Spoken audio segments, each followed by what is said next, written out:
Les grosses têtes désignées l'émission du siècle, c'est sur RTL et on retrouve les grosses têtes dans la nuit des temps, une émission qui date du 10 décembre 1999.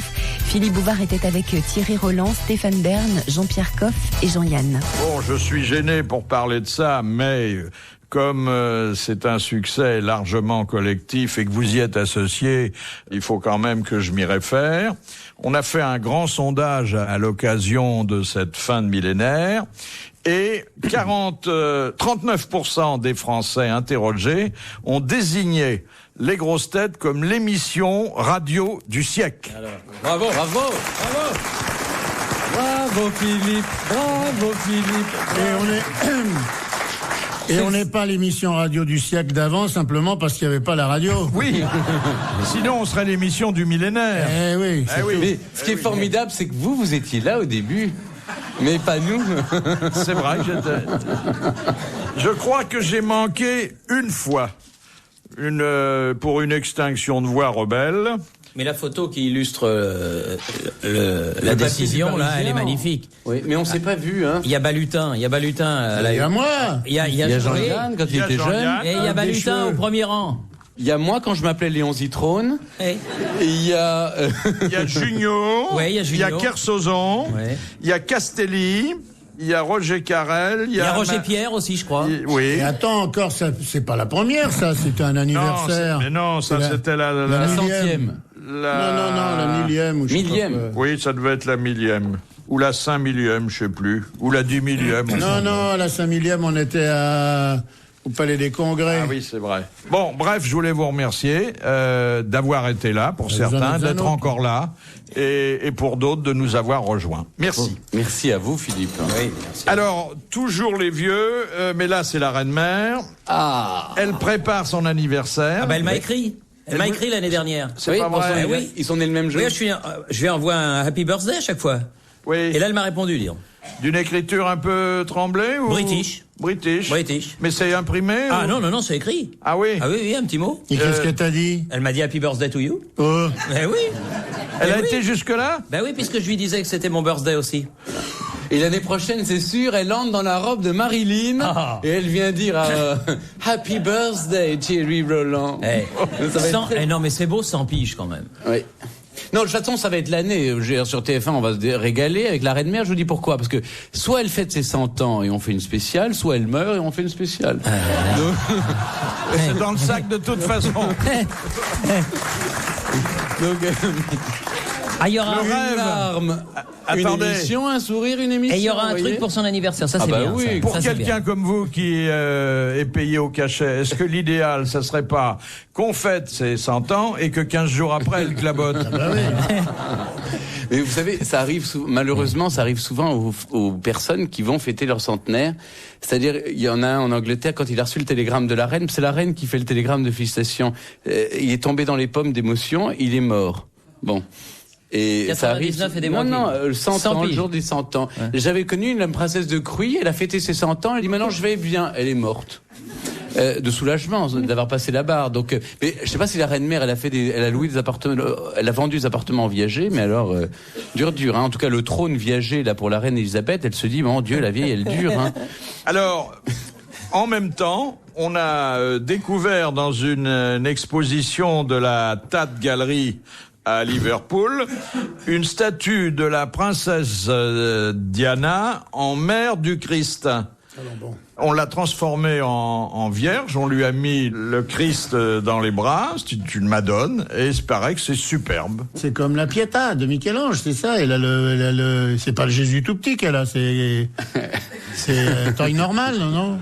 Ah non, elle l'a dans les bras, il n'est pas en taille normale. Michel-Ange, la statue qui est au Vatican, elle a le Christ grandeur 1m82 sur 72 de large. Non, là, il est... Elle a un petit bébé. Un petit bébé. Elle est dans la crèche, alors. Oui. Bon. Et Saint-Joseph, il a des grandes oreilles, non? Alors, qu'est-ce qui va se passer dans les crèches anglaises? Il va y avoir un bœuf aux hormones ou quoi? Deuxième citation que nous envoie Monsieur Lattré qui a dit « L'homme est comme un temple. Quand la colonne est brisée, il tombe et les femmes n'y portent plus leur dévotion. » C'est beau. C'est beau, hein. Alors un type pas content.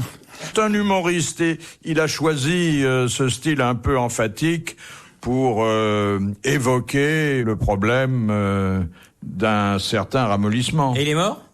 Et il est mort. Il y a longtemps. Francis Blanche? Non, il est mort au début du siècle. Et c'est pour Allais? ça. Non. Renard? Voilà, c'est Jules Renard. Bonne réponse de Stéphane Bern. Philippe Bouvard sur RTL, 4h, 4h30, les grosses têtes dans la nuit des temps. Question généraliste, intéressante, un peu délicate, mais je connais votre tact et je sais que je serai pas déçu. Que faisait Casanova pour éviter à ses maîtresses des grossesses indésirables? Il se retirait? Non. Il est de l'autre côté. Oh, Monsieur Roland. Monsieur Roland. Ah bah écoutez, moi je me satisfais de la réponse de Thierry parce que c'est vrai que c'est la plus logique. C'est la plus efficace. Ah bien sûr. C'est pas ça, parce que c'était vraiment un gentleman. Un Il y a un séducteur scientifique aussi. extrêmement Donc, actif. Il se faisait finir sur les dents, non? Monsieur Coff.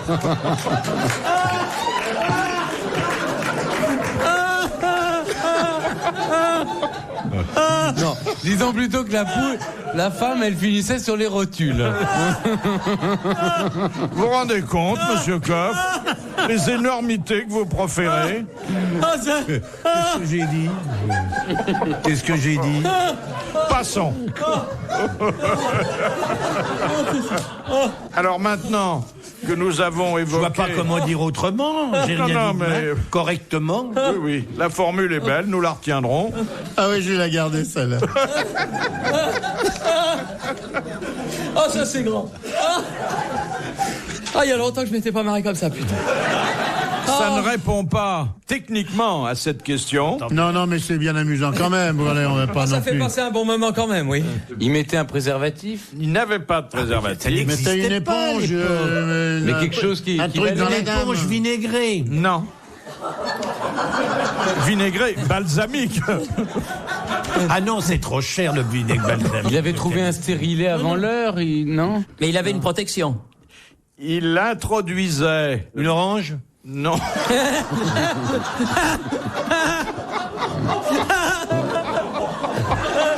Et vous gardez une bouteille de coca tant que t'y es, hein? Pas de fantasme. Quelque chose qu'il avait toujours sur lui. Un gant. Non. Un mouchoir. Non. Qu'il avait toujours sur lui. Oui, qui était... Une pièce de 100 sous. Non. On passe de l'orange à la pièce de 100 sous. Une bourse pleine. Pièce de 100 sous et il chantait la vieille comptine, hein. Oui. Comment c'était ça, monsieur Yann? Tiens Marie. Et après? Tiens Marie, voilà 100 sous. Et après? Oh bah vous rigolez ou quoi? Pendant une émission de ce niveau. Ben il mettait sa tabatière dedans, peut-être, un truc comme ça. Non, c'était un très joli bijou. Sa bague, Non. son seau, son Un épingle dé de à cravate. coudre. Non. Son Un épingle... gobelet. Non. Un bracelet. Non. Une lessiveuse. Ah, il faut bien que ça soit un truc fermé pour que ça... Eh ben oui. Bon, eh bien, monsieur Mikolášek, qui a eu le courage de poser cette question importante, culturelle, et que je prie d'excuser les dérives regrettables qui s'en sont suivies. Et imprévisible, évidemment. Monsieur Mikolášek a mérité son mandat et ses applaudissements. Bravo. Pour éviter à ses innombrables maîtresses des grossesses indésirables, le grand séducteur Casanova introduisait une bille d'or dans l'utérus de ses conquêtes. Enfin, une bille d'or, une boule de billard, oui, parce que... Une bille, qu'est-ce que ça peut faire, une bille? Et comment elle ressortait après? Ah bah il récupérait Il après. récupérait la bille. Bah Ah, oui. c'est gentil pour la dame. Ah oui. Et là, oh, je t'adore, tiens, pousse-toi un peu. Il les faisait en 2-3 bandes, hein, chaque fois. Il lui colle une bille d'or, et puis après, bah, c'était bon, chérie, oui, tu veux pas rendre le truc parce que... Et comment est-ce qu'il allait la rechercher après? Mais je ne sais pas. Il avait un aimant. Comment est-ce qu'il l'a récupéré? Bah, il secouait la gonzesse.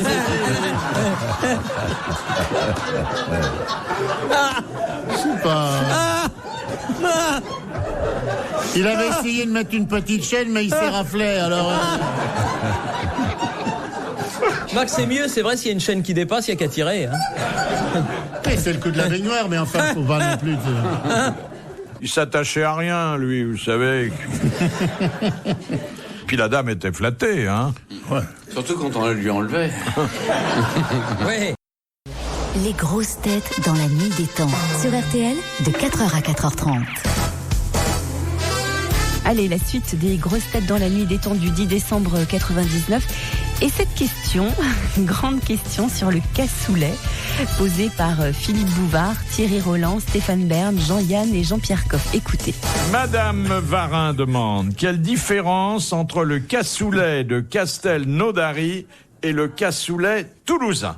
Alors, je crois que c'est un problème de le cassoulet de Castelnaudary. Autant que je me souvienne, parce que c'est gratiné 7 fois et on remet la peau une fois après le premier Merci gratin. de cette belle recette. Non, on met le cassoulet dans le four. Quand ça a gratiné une première couche, on mélange la couche à l'ensemble c'est pas ça, non? Non. Bah alors, démerdez-vous. Ou alors c'est l'inverse, c'est le Toulousain. Quand moi j'ouvre la boîte, Il y en a un qui a de la saucisse et l'autre autre chose, c'est ça? Ben oui. Hein? Alors, quel est celui qui admet de la saucisse? Eh ben, le c'est Toulousain, Toulouse. le Et du Toulousain. confidois. C'est Voilà, Toulouse. Toulousain. À Toulouse. Ouais. Et à Castelnaudary, quelle viande Du mouton. Alors, du gigot de mouton et de l'épaule de mouton. Voilà. Ils se sont mis à 2. Bonne réponse de Jean-Yann et de Jean-Pierre Coff. oui, parce que Mais alors, il est d'où celui où on gratine? ah, ça, c'est toi qui dois le savoir. Parce que nous, quand on ouvre les boîtes de conserve, on ne sait pas si c'est gratiné. Oh là là, ou là, pas. tu vas te faire engueuler. Hein. Oh là là là là. Oh là là là là là là. Oh, Ah là, tu me l'as fâché. là, je crois que t'as encore. fait une erreur. Ouais, voilà. Ah, Pourtant, Stéphane, le gratin, c'est votre truc, non? Mais pas à la maison. Tout ça, tous ces aristocrates, ces roitelets à la menthe, ça bouffe de la conserve, ils font livrer de chez McDo, Mais oui. c'est lamentable. On est des espèces en voie de disparition. Alors c'est normal, on se conserve comme on peut. Dans des boîtes. Le public, il ouvre des boîtes de conserve. Mais non, le public, il fait son cassoulet lui-même.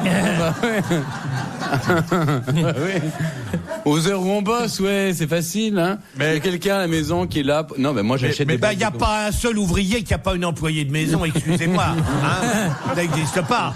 Alors de quoi? Mais vous vivez comment, monsieur Verne, dans vos grands châteaux? Et moi, quand je vis, je rentre chez moi et j'ouvre les boîtes de conserve pour manger. C'est lamentable. Là aussi, on va Et votre quitter. fiancée, alors, qu'est-ce qu'elle fait? Elle travaille.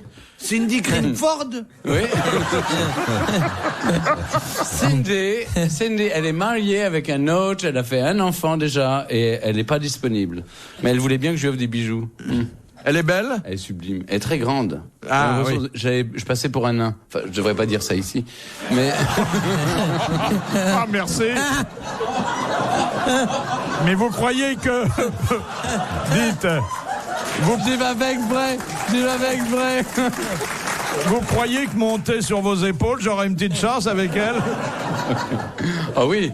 Elle s'intéresse beaucoup à la culture. Vous lui ferez quelques histoires drôles, quelques questions. Vous verrez, elle répond très bien. Je pense qu'elle fait aussi des boîtes de conserve, non? Mais pardon, je sais bien, on n'a pas le droit, mais comment on peut pas faire autrement? Mais comment on peut Non, mais pas faire autrement? je la vois pas, Cindy Crawford, ouvrir des boîtes de conserve. Tu vois, Ah, si contre un gros cachet, je pense qu'elle le Pareil fait. qu'elle est tous les soirs en boîte. Moi, j'ai lu ça.